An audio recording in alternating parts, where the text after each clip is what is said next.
Thank you all so much for being here. That was quite the introduction. I don't know how to follow it. It's such an honor to present to you guys. You're some of the leading population health scientists in North Carolina. So I'm really excited to share our work. Not only share it, but I would love to receive feedback. Look at all this brain power I have in this room. We're trying to move our work. We have some smaller funding amounts, but we would love to get like an R1 or something really big. I would love to hear how to move it to the next level, and love to get your perspectives as some really successful population health scientists. Yeah, Paul did it all, even things from like 20 years ago, like high school. But yeah, I'll be talking about the climate change and health, my main research topic, with a particular focus on adolescent mental health. And then we're starting to do more work on maternal mental health. And if I have time at the end, I want to talk about how we're trying to link these two together, trying to kind of get a life course perspective. So look at it longitudinally, think about mother-child dyads and how extreme weather will affect these pairs. But again, most of our work is adolescent mental health. I'd like to acknowledge almost all of my work is with a co-PI, Jen Runkle, at the North Carolina Cooperative Institute for Climate Studies, which is in Asheville, North Carolina, but she's affiliated with NC State. She's our environmental epidemiologist, so a big shout out to her. She's my colleague on all our funding, as well as lots of master students. Sarah and Sophie are two of my awesome students. They're here working with Paul.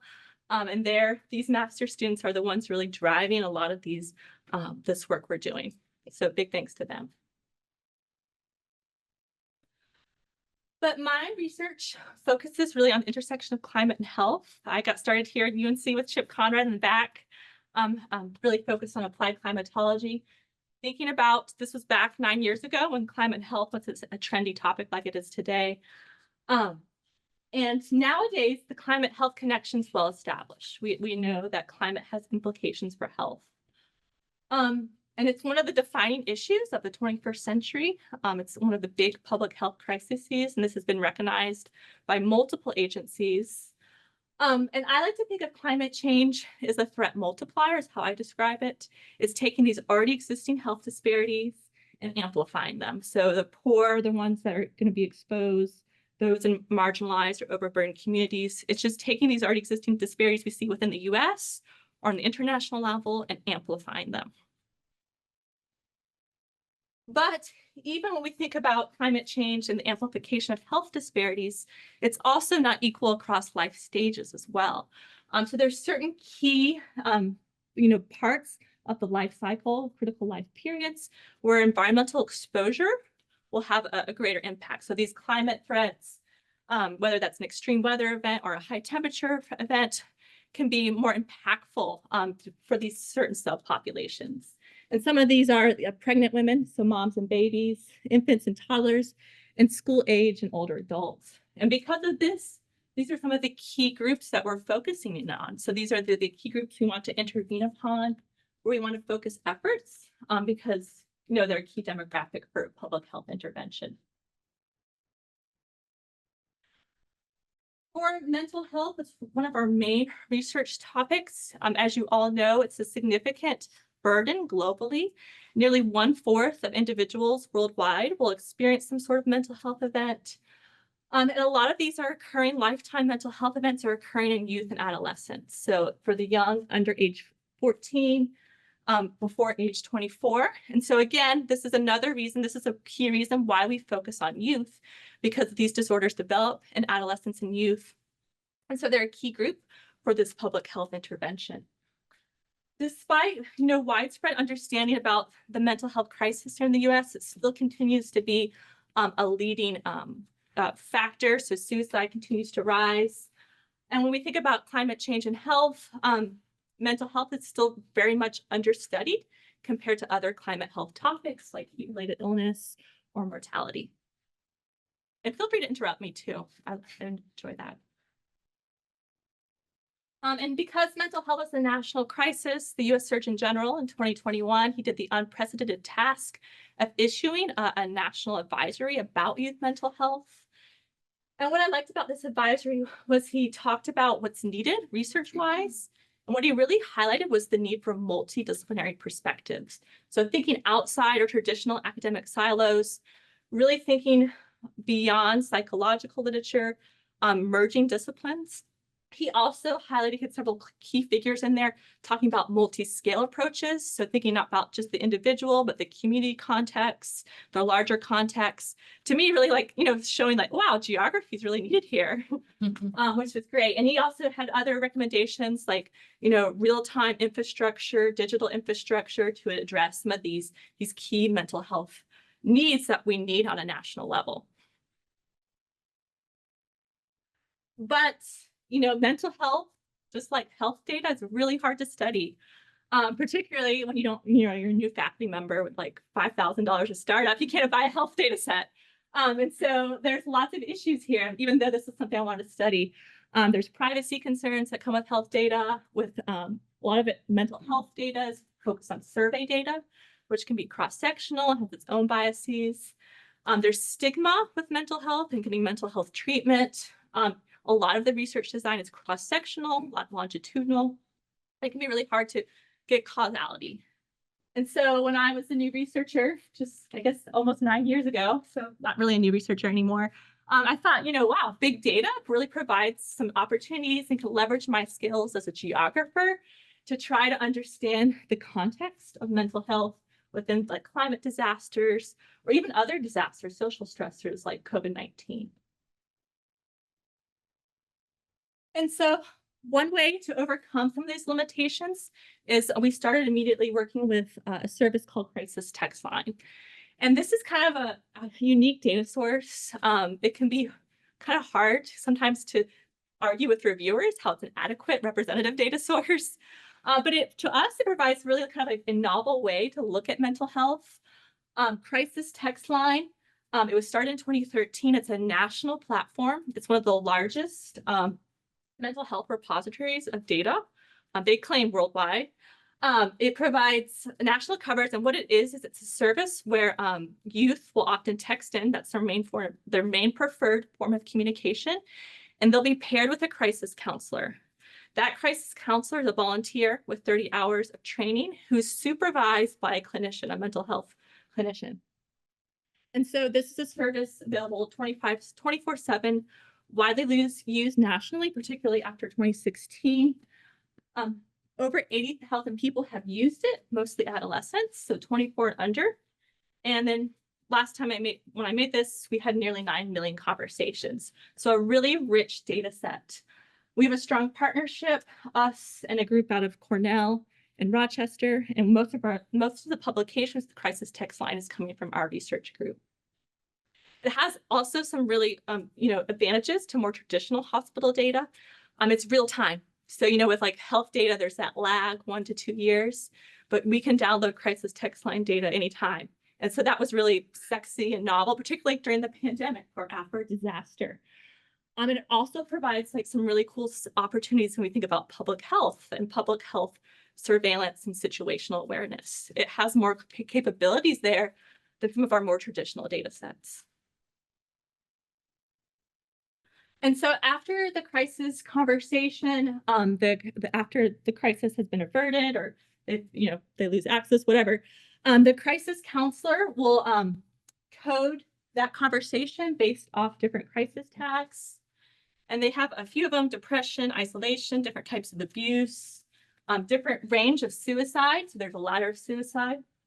And then for about 25% of the texters, they'll also complete a survey, and that survey includes really rich demographic data, such as age groups. It also includes gender identity. And unlike other more traditional data sources, it includes information on sexual gender minorities. And so I know like some of the grants I've reviewed with hospital data, they're using like clinician notes and natural language processing to try to understand these identities. The data actually self-identified data exists with the Crisis Text Line data. And then race and ethnicity. And then we can add on questions too, like we had questions about like if you were during COVID, if you were a frontline worker or a child of a frontline worker. So you can add some interesting, interesting survey questions depending on what's going on nationally. And so most of my research first looks at like the geographic patterns of mental health, and we're using a lot of crisis text line data as well as more traditional data sets, like ED data, outpatient data, inpatient data. But what I'll focus on today is the climate implications. So how are these mental health outcomes? What are the effects after climate disasters or extreme heat? Those will be my two main topics. And we have a couple different funding sources. The big one for the climate one is we just got a gold research grant, and then we have funding through NIH through two R3s and R15. But we've done a lot of work with crisis text line, and we have county level data with it. We've compared help-seeking behaviors to suicide rates, showing that areas with high suicide have low help-seeking among youth geographically. We've also looked at other things like celebrity suicides using an interrupted time series analysis. This is for 13 Reasons Why, as well as Anthony Bourdain, his death, looking at the increase in suicidal thoughts after those events. We also did some work with the COVID-19 pandemic. We had individual data on workers throughout the pandemic, so frontline workers, and we compared them to other crisis text line users to see how their mental health compared throughout the pandemic. And we also had information on children of workers too, which was really interesting because they had a much higher burden, particularly among racial and ethnic minorities. And they had much higher substance use than other crisis text line users of the same age and grief. So we've used this data for a lot of different publications. Here's one showing situational awareness. Sophie, right there's the author. If you have a question, you can ask her. Looking at bereavement and spatial time clustering statistics and how it compares to COVID-19 rates, as well as a latent class analysis. But so one of their main focuses, again, is this relationship with climate. So one of the first things we did with climate is look at temperature. The temperature is one of those direct effects. We want to know what's the association with these help-seeking behaviors, these behaviors we see with crisis text line. And it's well established, particularly with suicide, when you have higher temperatures or a departure from normal, you'll see more suicides. Little is known about like help-seeking behaviors, so like crisis text line usage. And then we've also done some work with emergency department data, which I'll show.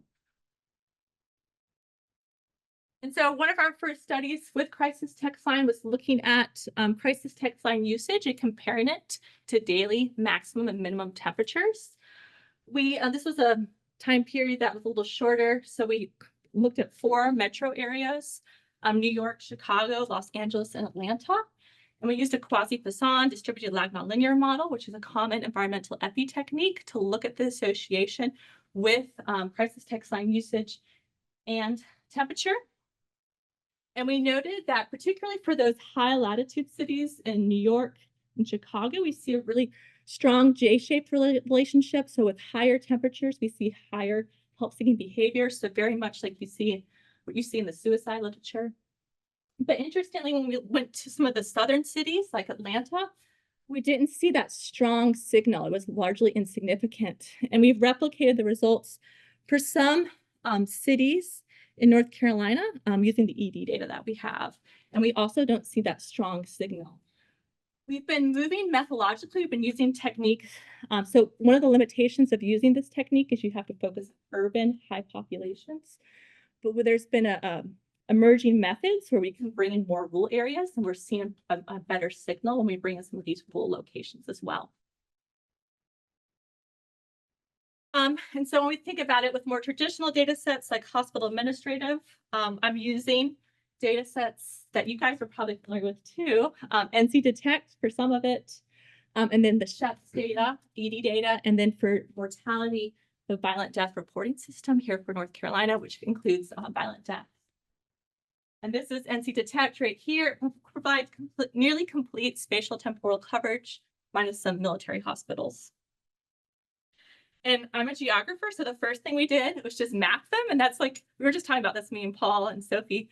This is like, seems really simple, but actually really sexy, like particularly when you do it to a public health audience, they're like, wow, amazing. So that's one of the first things we've done. And it's really cool. Like we were able to get extra funding for some of these cluster areas the western part of the state. We have a public health AmeriCorps program now for mental health because of some of these like simple spatial clustering maps. But yeah, we've done a lot of work looking at suicide outcomes and suicidal outcomes and seeing where they're clustered.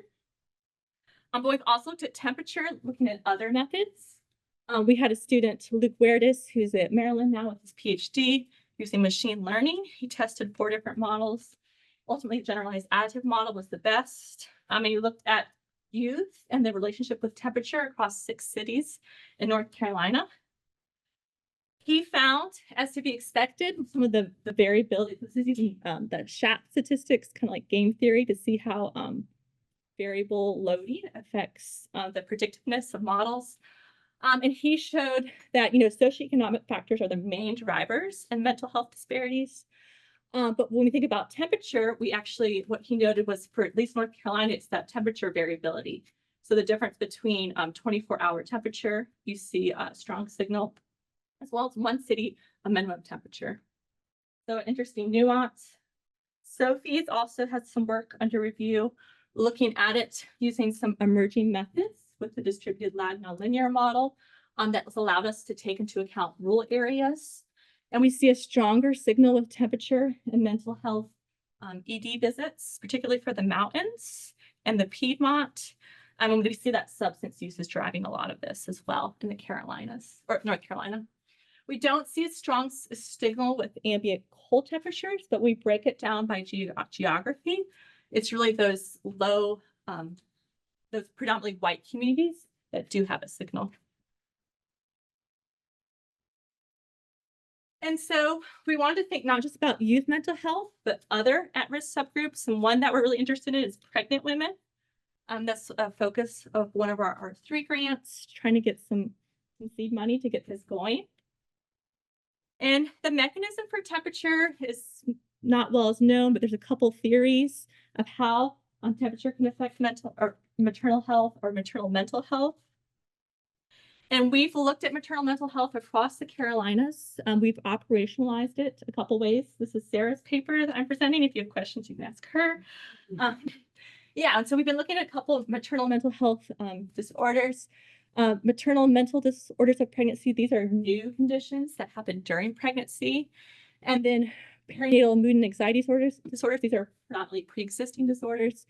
And then severe mental illness, these are really, really severe psychotic events that we often see among Black women here in North Carolina. And this is relevant because, 20% of pregnancies have some sort of mental health disorder within them. And it's also one of the leading causes of death.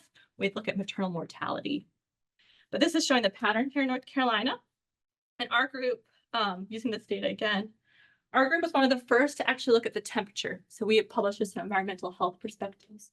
We want to link, so we know there's a mental health temperature connection, but what about for pregnant women? And so we used a traditional time stratified case crossover analysis where each person serves as their own control.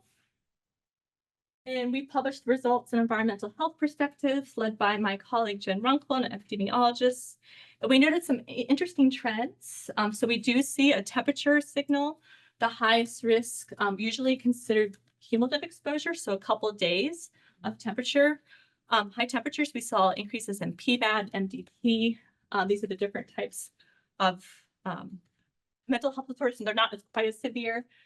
We also see one for severe maternal illness. That's over 3 days prior to an ED visit. We also looked at it across different trimesters, kind of thinking about, well, which trimester, like, does extreme heat affect results? We found that it's predominantly in the later pregnancy, so T2, T3. Suicidal thoughts was T3, PMAD and MDP was T2 and T3. So looking across that kind of like a longitudinally perspective. And then we look across different measures. I'm really interested in this rural-urban divide. Yeah, we see higher risk of SMI in urban areas with temperature and higher risk in rural areas for PMAD and MDP. And Sarah's taken this a step further for her master's work with me that she's wrapping up. She has revisions due like next week. I think they're pretty much done. I haven't checked in, but hopefully we'll get in looking at heat waves. So looking at, these extreme heat wave events she's using a measure called excessive heat factor, which is coming out of Australia, and it takes into account 30 days prior. It's being more adopted by the WHO. The great thing about this metric is you can also break out heat waves into intensity. So look at low, moderate, or high intensity heat waves. And she's looked at across these different disorders too. She's noted a strong trend, or one of the more significant effects with heat waves is the severe maternal illness. And when she breaks it down, I'm looking at different racial disparities. It's particularly elevated for Black women. And we've used a couple of heat wave definitions to look at that. So if you have any questions, she's right there. As we move forward, we're starting to think about compounding climate events. We just got a new NSF grant in August to think about compounding climate events. We've done just one study so far looking at heat waves and droughts. We're defining heat waves to a more rudimentary, just 3 days above the seasonally adjusted 90th percentile. And then drought events using the US Drought Monitor. And then thinking about, do these events together, heat waves and droughts, do they produce more youth mental health disorders? And we've been thinking about spatially using a Bernoulli SAT scan. We hypothesized that they both would have higher youth mental health, but in actuality, it was actually drought that had the highest likelihood of spatial clustering for suicide and mood disorders among youth. But we do see an increase with these compounding heat and drought events. And we're going to be moving this work forward. We have funding to look at tropical cyclones and heat and drought, and I think another extreme, wildfire. Yeah, wildfire as well. And this will be done at a national level, not just at North Carolina.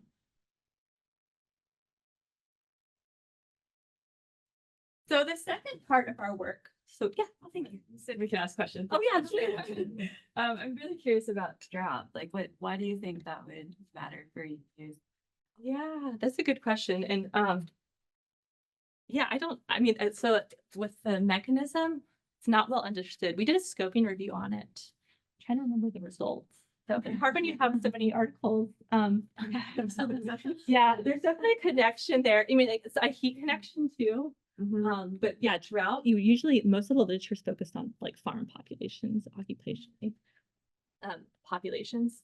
The reason we did heat and drought here was because it was like the easiest to focus on for compounding events. I think it's like with tropical cyclones, the sample size is so small. It's really, you have to go zoom out nationally. You definitely need the national data to do it. So heat and drought was kind of like the lowest hanging fruit. That's why we chose it. But I would say the physiological mechanism is not well understood. I grew up in Colorado and it was a dry heat. Here in North Carolina, there are days when it's a wet heat. So dew point is really high. And I've learned to pay attention to the dew point, not the humidity level. So does your work kind of differentiate between, dew point and temperature? Because Yes, not all of it, but some of it is. That's really important because humidity is such a big factor. And so we have measures like heat index that take into account those. And we include, like with the distributed lag linear models, we always include relative humidity, which is not a good measure compared to dew point. Time to put that, so notes that I knew that. but yeah, that's usually, we use PRISM data, and that's what's usually available for us at the national level. But you can get dew point temperatures preferred.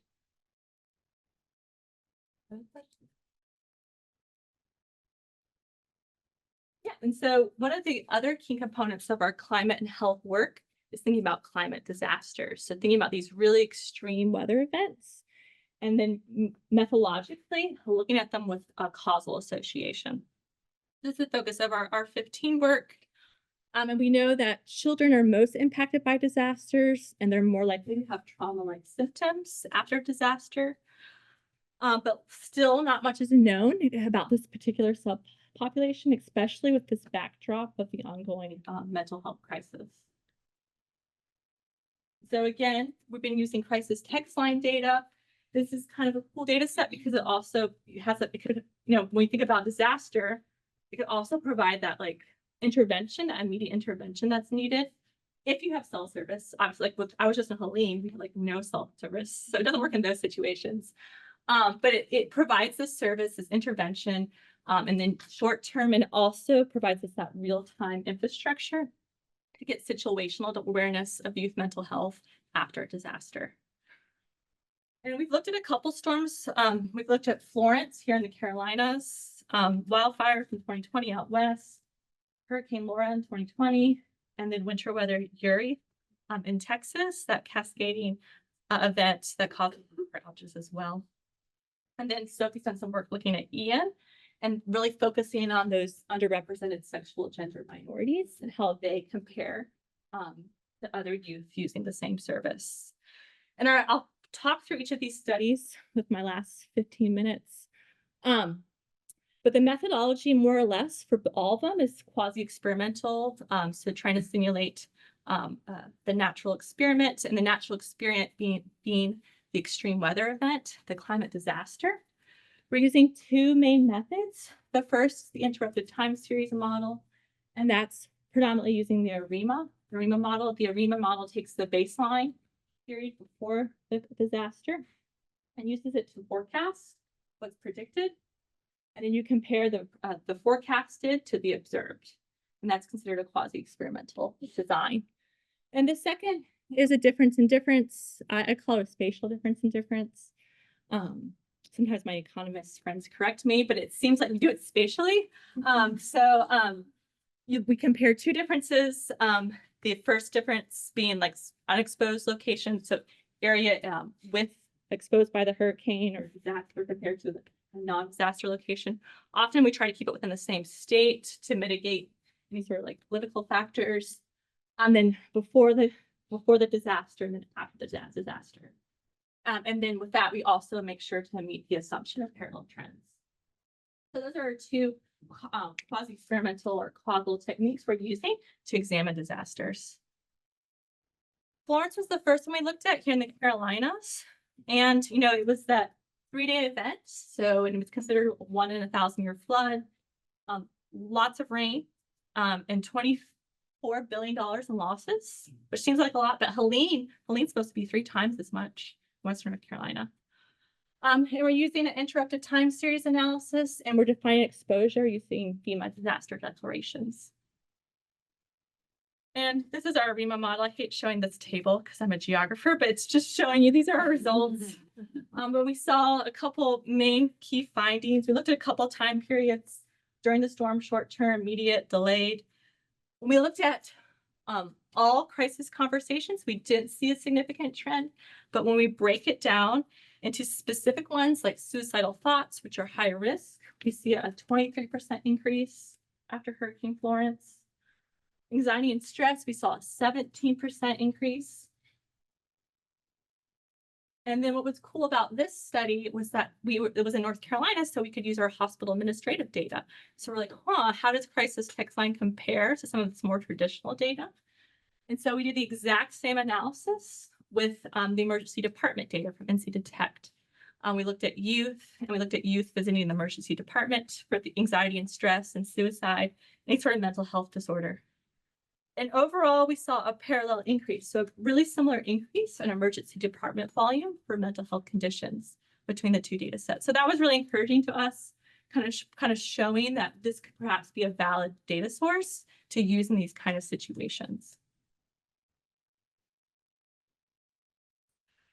We've also looked at other types of disasters, like winter weather Uri in Texas in 2021. This was kind of a unique event because it was kind of like a cascading disaster. We had, really cold temperatures, and then lots of power outages, pipes breaking, etc. And we used 2 different techniques to interrupt the time series with a counterfactual and then a staggered difference in difference, which allowed us to look over multiple time periods. And here's Winter Storm Uri, again, predominantly affected Texas, but also parts of Louisiana. We focused in on Texas. We used 2 methods, and again, we're using FEMA disaster declarations as our exposure group. We found overall increases for thoughts of suicide, in particular, and total crisis conversations. What's unique about this study is a lot of the research has been, and a lot of our work too, has been focused on that like 6 weeks or 60 days post-storm. But we extended it with the staggered design up to 11 months till the end of our data set. And we noted pretty high significant trends, particularly for all conversations and suicidal thoughts over these longer time periods. And that's interesting to us because, you know, when we think about mental health, there's this framework, I'll show it in a couple slides, that the government uses to think about mental health of the community. But that framework was designed with the idea of a single disaster, not a compounding disaster. And so little is known, you know, how do these really huge events or these multiple events that occur over time, how do those affect mental health? We've looked at other events too, one being compounding events in mental health. So this was the big wildfire event, the largest at the time out west. And we were interested in it because it also co-occurred with the COVID-19 pandemic. So, you know, COVID in March, when the federal emergency was, that summer, really lots of wildfires out west. And this was our data set. We looked at stress and anxiety, depression, suicidal thoughts. And we were interested, you know, do we see a spike in youth mental health after wildfires, even when there's this large pandemic that's driving a lot of the increase in mental health? We used a couple different types of ARIMA models. We did it at the state level and then for individual locations with fires. Overall, we noted no significant trend, and we actually immediately after the fire, we noted a decrease in outcomes like depression and suicidal thoughts. We were looking at a much shorter time period than URI, so a much, I think it was a 60-day time scale. Yeah, so 2 months time scale. And we, in our article, at least in our discussion, we hypothesized that perhaps, you know, this was kind of like that honeymoon period of like coming together. So this is the framework that's used by the government. And again, it's based off a univariate disaster, not some of these more complex disasters where they're compounding or cascading. And so we hypothesized that that time period was just this honeymoon period where we kind of have that cohesion, something we observed here, we observed in Western North Carolina too. Then over time, you get to that disillusionment, and the anniversary triggers, those types of things. But this framework hasn't been updated for some time. And so, yeah, one of our NSF objectives was to think about this framework across multiple compounding events. Yeah, and so the wildfire results showed that the COVID-19 pandemic was really driving most of the mental health increases we saw. It really overshadowed anything we saw with the 2020 wildfires. We've also taken this compounding framework and applied it to a couple other different frameworks. This is a paper led by Sophie. We looked at the state of Louisiana, and we're thinking about, you know, how does a Hurricane Laura, a big hurricane in 2020, how does that compare to some of these other events occurring within the state of Louisiana all around the same time? So 2020 was just a really eventful year. So COVID-19 pandemic, George Floyd, Hurricane Laura, presidential election, you know, how did youth mental health at an aggregate level, how did it look? We didn't look at it at individual level. Overall, when we just look at the, you know, basic increases for certain events, particularly COVID-19 and Hurricane Laura and the 2020 election, depending on where we look. Oops. But then we do our interrupted time series analysis. We see some of the main drivers are really the COVID-19 pandemic and the 2020 election. And when I look at it nationally, like the crisis text line data, every time there's an election, it's just like, like, I'm really afraid for next week, you know, what can happen. It's such huge spikes for election. But yeah, that was the main driver, the 2020 election. We saw the largest increases. We saw increases in Laura, but they weren't to the same magnitude as some of these social events like COVID-19 and this election. And that's generally true when we look at the crisis text line data. We're also starting to explore sexual gender minorities, and this is an area that's really not been developed in the disaster literature, just because the data is really hard to access. And we have a publication under review looking at transgender nonconforming youth during Hurricane Ian and how they compared to other youth using crisis text line. And these are different exposure groups. And overall, this is led by Sophie too. We see that there's higher, more severe outcomes for this sexual gender minority youth, higher suicide ideation, suicide intent, and means, compared to just the reference group, those other youth using crisis text line. And so for us, this is exciting. This is one of the first studies to really look at disasters and for this unique underrepresented population. Moving forward, and I would love to get your feedback, we're trying to think about how to draw this work together. We've also done some work with disasters in maternal health. We've noted, like, we have data in South Carolina after the major flood events after Hurricane Joaquin. We saw increases in severe maternal morbidity, so those near miss mortality events for women. There's 20 indicators. We want to kind of bring all this work together.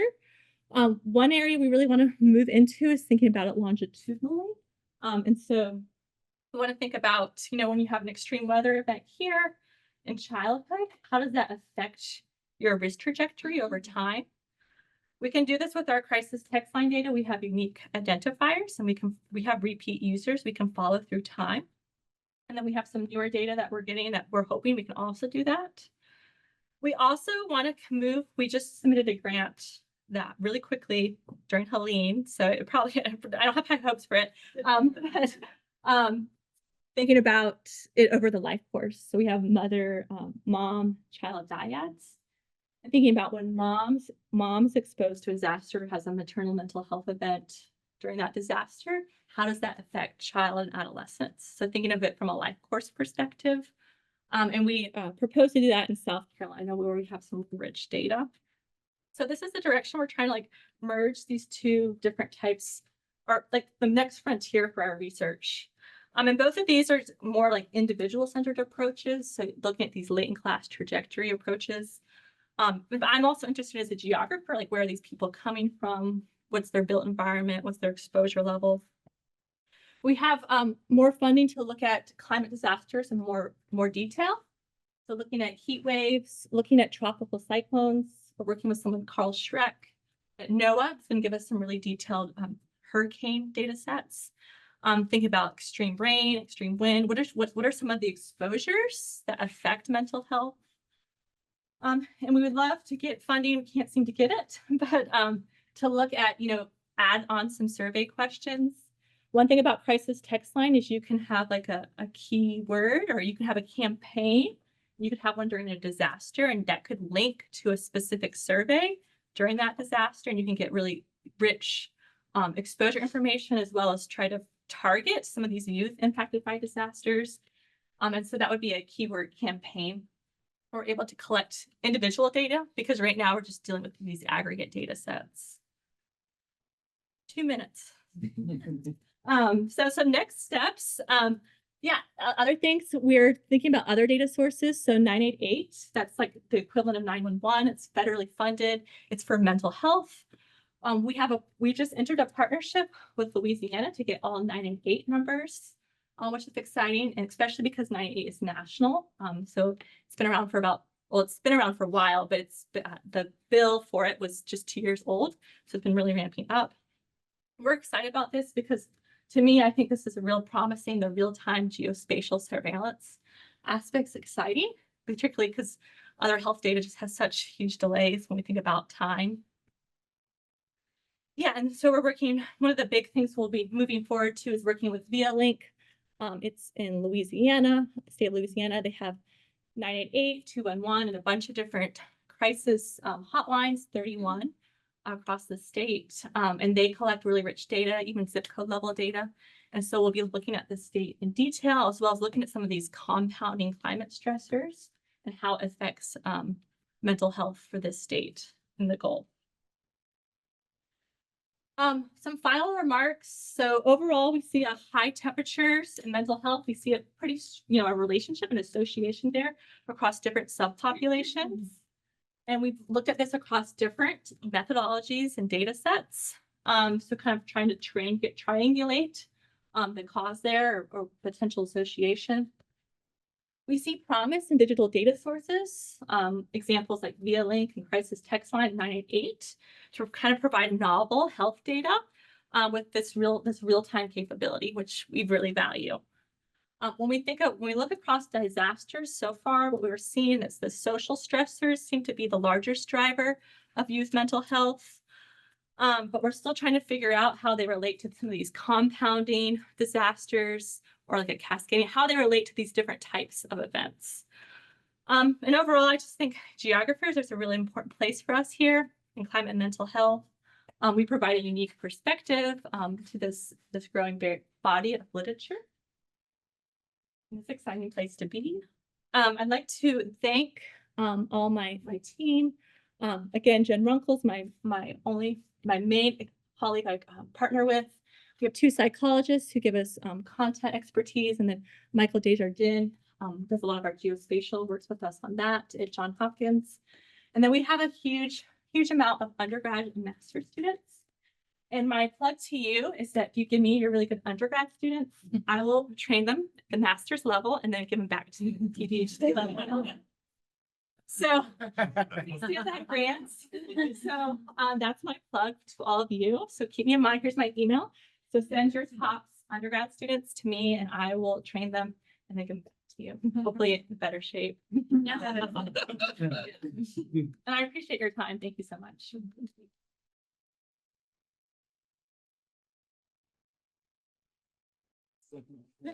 We do have time for questions. Thank you so much for the presentation. I thought it was really great, and yeah, and I love like the fact that you're focusing on mental health and climate. I was wondering what reasons do y'all think like is the link between, for example, like high temperature and mental health outcomes. And then I guess related to that, like at the very beginning, you see there was a difference between like northern US and like south US, and like why do you think, yeah, like you're seeing more of it? Yeah, and so I hypothesize, and this is not proven, that the North, they're not as acclimated, so they're not as used to those high temperatures, and so when you do have a high temperature event, same thing with other like heat mortality, they're not able to adapt. They're not. If you can acclimate within 3 weeks, if to the summer here in North Carolina, but they haven't had that same time for acclimatization as the South has, and so that's my hypothesis. I have not proven it. And then physiologically, I have it in my papers. I cannot like say it word per word, but there's like some physiological, whatever. They look at brains. And there's like something about the brain tissue and the amount of adipose tissue. And I'd have to like read my paper because it's not what I do. But they have some theories for why there's a high temperature. Yeah. And I wish I knew it. Yeah, I think what related with that question, do you have any data about isolation? Because I was thinking maybe because you're isolated more, as you stay more at home, or like, I don't know. Yeah, we have data on isolation. Our crisis text line data has it. We have an undergrad paper that just is about to be accepted with it. Yeah, so we do have isolation data. It'd be cool to look at like co-occurrence with isolation and suicide. We looked at isolation during the pandemic. Yeah. As of course, undergrad led this paper, so it was great for him. He showed like really strong signal with isolation and COVID. So, but we haven't explored it. We need to explore it more. Question because I'm not from here, but do the schools close sometimes because of high temperatures or? No, but I know like just gonna speak for personal experience. My kids' school gets really, really hot. They don't have AC. I live in the mountains. We don't have AC. Yeah. So like my son's always like, oh my goodness, it's so hot. Yeah. But they don't close. Sometimes they will reduce recess. Like they won't let the kids go outside to play. That could be. Yeah, it's really sad. They complain about it. Thank you so much. Yeah. Sounds like Carolina calling. It's so hot in there. Oh, really? Oh my gosh. Teaching in there. I should. Thanks. A really interesting presentation. I was related to this question of North and South. I was thinking about air conditioners, and because I know in the North, right, they tend not to have air conditioners, so there's nowhere to escape. And also just how people's, I know there's the physiological mechanisms, but also behavioral mechanisms, both related to isolation and just how you keep yourself cool, which is of course tied to socioeconomic status and your job. Like if you have a outside job, there's nowhere to go. So just this interaction, like how do people's behaviors change? And I think the AC part is huge because you can stay inside and like not even know it's hot, but then so many people don't have that. Yeah, and that, I mean, that's the problem is we don't have good AC data. But here in North Carolina, my work with CHIP, we looked at heat-related illness. And even though it was really like, we found really high prevalence of heat illness with mobile homes. And then other people have done interviews showing that even though they have AC, they can't afford to run it summertime with that type of housing. So it really is, you're right, socioeconomic behavior. We also see like declines like at 100 degrees. I feel like when you see triple digits, people are like, oh, that's serious. So I think there's a behavioral component to it too. We haven't explored with mental health, but for other illnesses we have. This one here first. Sorry. Hi, I was interested in your discussions on the maternal health outcomes that you were looking at. In the results that you described, well, for the studies that you described results for, was it your initial intention to explore racial differences in those outcomes? Mhm. And so I guess my first question is what drove you in that direction? And then also, you mentioned that for some of those outcomes, you see them a lot in Black women. Are you saying that they occur more commonly among Black women or that they occur disproportionately commonly? Thank you for clarifying. Yeah, that's good. Yeah, we see it disproportionately in Black women. And so those less severe conditions, MDP, PMAD, those are predominantly white, but these really severe conditions, predominantly, we see a lot higher prevalence among Black women. We think they're not being caught early enough. We hypothesize. And we've observed this. We do have another article just looking at these disorders and how it affects maternal health, like SMM and C-section. We observe this both states, South Carolina and North Carolina.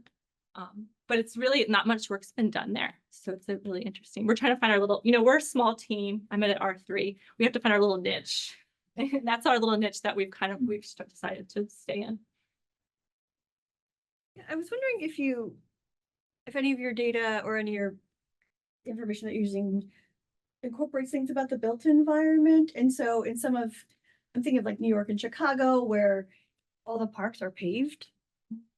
So even if you go outside, you're still baking. Whereas, the more spread out cities like Atlanta or LA might have green space park. Yeah. Where, so I'm just trying to think like what might be driving these. Yeah, besides the other rural. Yeah, and I mean, I didn't include it because I was worried about time, but we did a bunch of green space. work, Okay, too. yeah, that's what And by we, I mean Sophie. So, yeah, not, so the problem with the crisis text line data is the county.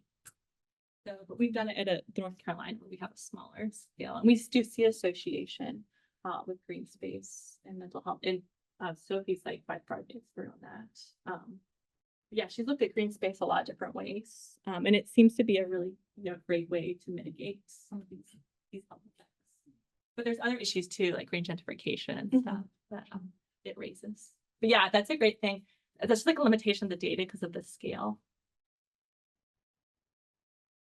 Chris? Thanks for this. It was really interesting. I'm curious thinking about the mechanism. If you have any thoughts on how social media and like the amount of information that especially youth received on climate and disasters, that the ones that aren't necessarily exposed to them still receive the information, and how that impacts your ability to quantify who is and isn't exposed necessarily for other mechanisms of like experiencing a disaster. Yeah, that's great. We just got a grant funded to do that. Yeah, yeah, that's exactly it. Because if we do see an effect, so there's like, we have a paper with Harvey and it was insignificant. I think because Harvey was in the news so much. And so there's that like spillover effect. And so we're going to be looking at these spillover effects. So even though you're not like going to FEMA disaster declaration, you're still impacted, like seeing what happened to Helene, you're still impacted by that. And so we're going to be looking at these spillover effects, trying to get at that mechanism. That's kind of our next step. But yeah, there's definitely an effect there. I haven't quantified it yet. It's a good question. So you were. Isn't her dissertation defense over? I was on her dissertation. He answered those questions really well. So your works on mental health and climate is important, and you're looking at all these patterns, and it seems like you have the ability to talk about where, who, when these relationships are occurring, which is important because we need to put resources in those places and people. And then you mentioned but the mechanisms are things that you can't really understand very well from those data. And you mentioned that you might want to put in some individual level data collection. So, are there any of these data sets that, like, there the question about isolation, right? We've known about suicidal ideation since Durkheim in the 1800s, and and these really big patterns of these processes occurring. But do you have any of these data sets have things like that you could incorporate some of the things we really know about mechanisms behind mental health? Yeah. Then maybe they should give you the money to ask all those questions. Yeah. Yeah, most of my funding has been like R3s and R15s or NSF, which is not as much. Yeah, we're starting to get we have it with the National Academy of Science grant. So we're gonna have a lot more detailed information. The surveys are much more, much larger. And the group via Link wants to collect better data. So moving forward, we're going to hopefully collect that data. But yeah, we're really limited by the data itself, which is a huge limitation. It's a real challenge as a studying health is the limited access to health data. But I would love to establish a cohort and follow, what happened to Helene? I would love to do that, but it's a funding limitation. Mike, can you teach me how to get an R1? That's what I need. Just got off of a 2-day study section. It's kind of hard. I'm just reading. Yeah, that's what's needed. That's the next step. Yeah, I think is collecting the data and following people through these disasters. And the first part of what I said is understanding these patterns is important enough. So I'm not suggesting that that's absolutely necessary, but there'll be more nuance on what you can do about how to intervene, the more you understand about those mechanisms. So. Yeah, definitely. And we've tried, we tried to we have trouble getting with the crisis text line data. We always get in trouble with representativeness. We argue it's not representative, but it's still cool. And some people like that argument. Some people think it's a terrible argument. It's really hit or miss. But we've been trying to, if they had the framework set up where we could track people through some disasters and collect keyword survey data. It's a money issue right now. And so we're still working on that. I just have a quick question related to that. If you can track people, or if you have, would you, I guess, hypothesize or see that some people might see a resilience effect, as they've experienced more, or have you looked into that? Yeah, we're really interested in resilience factors.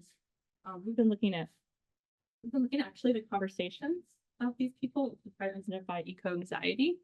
It's not quite your question, but we find that people have really severe eco-anxiety. They're also they're activists. They want to change it. It's not necessarily a terrible thing either. There's some positives to it too.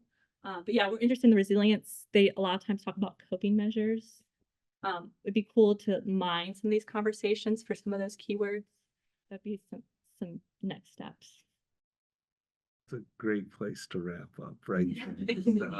So thanks everyone. One more.